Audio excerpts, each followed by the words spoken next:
Code திரைப்பட சீனை react செய்த கிரிக்கெட் வீரர் அஸ்வின். சர்வதேச கிரிக்கெட்டில் இருந்து ஓய்வு பெற்ற அஸ்வினுக்கு வாஷிங்டன் சுந்தர் ட்வீட் செய்திருந்தார். இந்த நிலையில் சுந்தருக்கு கோட் திரைப்படத்தில் வரும் சீனை அஸ்வின் ரீகிரியேட் செய்துள்ளார். அதில் துப்பாக்கியை பிடிங்க வாஷி, அன்று இரவு நீங்கள் கெட் டுகெதரில் பேசிய 2 நிமிடம் சிறப்பாக இருந்தது என பதில் அளித்துள்ளார். இதன் மூலம் தன் இடத்தை வாஷிங்டன் நிரப்புவார் என சிம்பாலிக்காக கூறியுள்ளார் அஸ்வின்.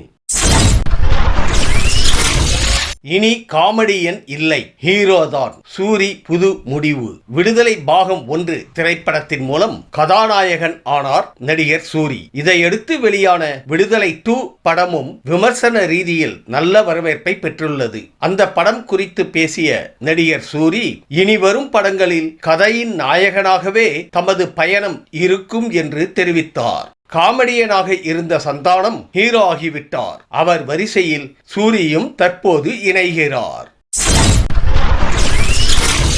ட்விட்டரில் தான் விஜய் ஆட்சி நடத்துவார். திண்டுக்கல் லியோனி. தவேகா கட்சியை லியோனி கடுமையாக விமர்சித்துள்ளார். அம்பேத்கரை விமர்சித்த அமித்ஷாவுக்கு எதிராக விஜய் போராட்டம் நடத்தாதது குறித்து நிருபர் ஒருவர் கேள்வி எழுப்பினார். அதற்கு பதிலளித்த லியோனி, அவங்க இனி ட்விட்டரில் தான் ஆட்சியை நடத்துவாங்க, கட்சியையே அப்படித்தான் நடத்தணும். அவங்க பாஜகவின் அணி, அவங்க எப்படி போராட்டம் நடத்துவாங்க? திமுகவை எதிர்ப்பதற்காக பாஜகவில் வளர்த்துவிடப்பட்ட கட்சிதான் அது என்று லியோனி கூறினார்.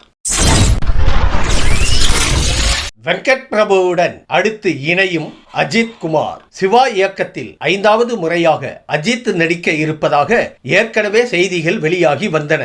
ஆனால் அவர் இயக்கிய கங்குவா திரைப்படம் அதிர்ச்சி தோல்வியடைந்ததால் சிவா இயக்கத்தில் மீண்டும் அஜித் நடிப்பாரா என்ற சந்தேகம் எழுந்துள்ளது. இதனிடையே மீண்டும் அஜித்தை சந்தித்து வெங்கட் பிரபு ஒரு கதையை சொல்லி இருக்கிறார். இதன் காரணமாக இருவரில் யாருடைய இயக்கத்தில் அஜித் நடிக்கப் போகிறார் என்ற கேள்வி எழுந்திருக்கிறது.